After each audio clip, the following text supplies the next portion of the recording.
এবার হবে প্রতিশোধ আর নয় প্রতিরোধ। ছাত্র সমাজ জেগেছে, ছাত্র সমাজ জেগেছে, লেগেছে রে লেগেছে, রক্তে আগুন লেগেছে।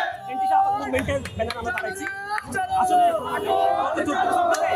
আওয়ামী লীগ যে ট্রাম্পকে নিয়োগ করে ৭১ রাজাকারের যে ট্রাম্পটা এটা তো বিচার ছিল, অপরাধ ভুয়া ছিল। রঞ্জন বাংলাদেশ করেছেন, এসকাবি কেলেঙ্কারি হচ্ছে, এটা দেখতে কোনো মিথ্যা মামলা।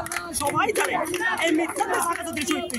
ফলে ওখানে বেঁচে যাবে একমাত্র ব্যক্তি হচ্ছেন এটিএম আজহার। আজহার ভাই যে বেকুজুর খালাস তারা সেটাকে মেনে নিতে পারতেছে না।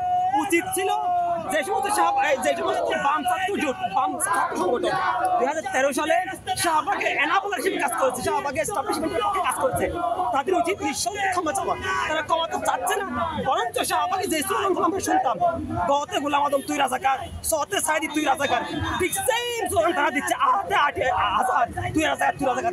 এটা আওয়ামী লীগ দিয়েছিল এই স্লোগান। আপনারা কি আওয়ামী লীগের প্রজেক্ট আপনারা কি ভারপ্রাপ্ত হিসাবে আসছেন আওয়ামী লীগে?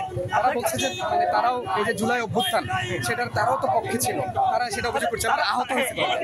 আমাদের উত্তর আছে, তারা হচ্ছে পলিটিক্যালি অ্যান্টি-ফ্যাসিস্ট কিন্তু কালচারালি ফ্যাসিস্ট।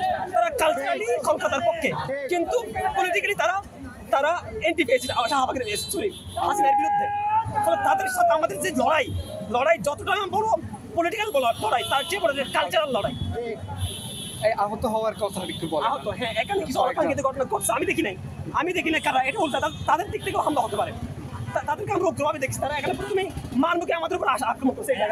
শাহবাগ বিরোধী ঐক্য যারা অবস্থান নিয়েছিল বিপক্ষে আমরা দেখলাম যে বাম গণতান্ত্রিক জোট ব্যানারে যে যারা অবস্থান নিয়েছিল, আমরা পুলিশ মাঝখানে প্রশাসন ছিল, প্রশাসন কোনো পক্ষকে বলছে আমরা স্লোগান দিবেন না, কিন্তু বামপন্থী যারা আজকে যারা অবস্থান নিয়েছে তারা দেখলাম যে হঠাৎ করে এখান থেকে একটা ছেলেকে ধরে নিয়ে তারা মারছে।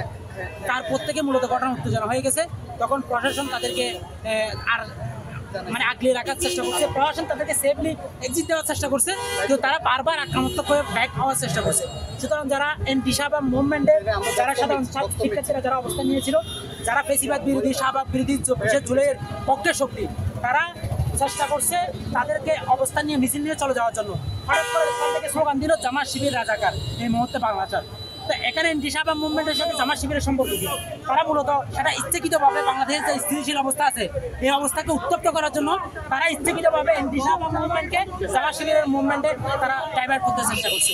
মূলত এখান থেকেই মূলত সমস্যাটা তৈরি হয়েছে। আমাদের একটা জামাত নেতার যখন রায় দিয়েছে, জামাত নেতার রায়ের পরে আমরা বিভিন্ন জায়গায় দেখতেছি যারা আগে শাহবাগী নামে পরিচিত, যারা শাহবাগী প্রতিষ্ঠা করার পর থেকে আমাদের উপর দিনের পর দিন নির্যাতন করে আসছে এবং ছাত্রলীগকে তারা প্রমোট করেছে, ছাত্রলীগের অঙ্গ সংগঠন হিসাবে তারা ছিল। আজকের কথা হচ্ছে যে আমরা যখন এখানে আসছি, আমরা ওদের কয়েকজন মুসলিমের কয়েকজন এখানে তারা অবস্থান নিচ্ছে একটা ব্যানার নিয়ে, তখন আমরা আমাদের যুক্তিসঙ্গতভাবে, ওরা হচ্ছে ছাত্র ইউনিয়নের কিছু পোলাপাইন, ওরা এখানে অবস্থান করতেছে, তখন আমরা পুলিশের মাধ্যমে, প্রশাসনের মাধ্যমে তাদেরকে জানালাম তোমাদের কোনো অধিকার নাই, কারণ আমরা দেখছি আমাদের শিক্ষা প্রতিষ্ঠানে, বিশেষ করে আমি চট্টগ্রাম কলেজের অনেক ওখানে শিক্ষার্থীকে দেখছি যারা ছাত্রলীগের সাথে চলাফেরা করতো, ছাত্রলীগের মিটিং মিছিলে যেত। এমন একটা মেয়ে আছে, মোটা করে একটা মেয়ে, ওনার নাম আমি নিচ্ছে জানি, কিন্তু উনি আমাদের চট্টগ্রাম কলেজে অনেক প্রোগ্রাম করছে আমি দেখছি। তারপর আমরা যখন যৌক্তিকভাবে তাদেরকে আমরা নিষেধ করেছি, তাদেরকে আমরা বিনয় করেছি যে তোমরা এখানে মিছিল করার কোনো যুক্তি রাখো না, কোনো অধিকার রাখো না, তখন প্রশাসন তাদেরকে বোঝানোর চেষ্টা করছে। প্রশাসনের তারা সেই তারা বোঝার চেষ্টা করে নাই। এরপরে গিয়ে আমরা শান্তিপূর্ণ অবস্থান নিয়েছি, এখানে দাঁড়াইছি, তখন হঠাৎ করে একজন এসে, ও চট্টগ্রাম কলেজে পড়াশোনা করে, ও এসে আমাকে টেনে নিয়ে গেছে। তখন আমাদের কয়েকজন ভাই আমাকে নিয়ে আসছে এখান থেকে। এরপরে গিয়ে তারা বিভিন্নভাবে আরো হামলা করার চেষ্টা করছে। এখানে আমি বলতে চাচ্ছি যে এখানে যারা আছে, এখানে কয়েকজন একেবারে আমি দেখেছি এবং চট্টগ্রাম কলেজে ছাত্রলীগের সাথে চলাফেরা করতো এবং ক্লাসের মধ্যে বিশেষ করে আমাকে 1 বছর পরীক্ষা দিতে দেয় নাই। এখানে আমরা দেখেছি, তাদেরকে দেখেছি আমরা। তাহলে কোন যুক্তিতে ছাত্রলীগকে তারা আবার প্রমোট করতেছে? তারা এভাবে আবার আরেকটা হাসিনা তৈরি করবে।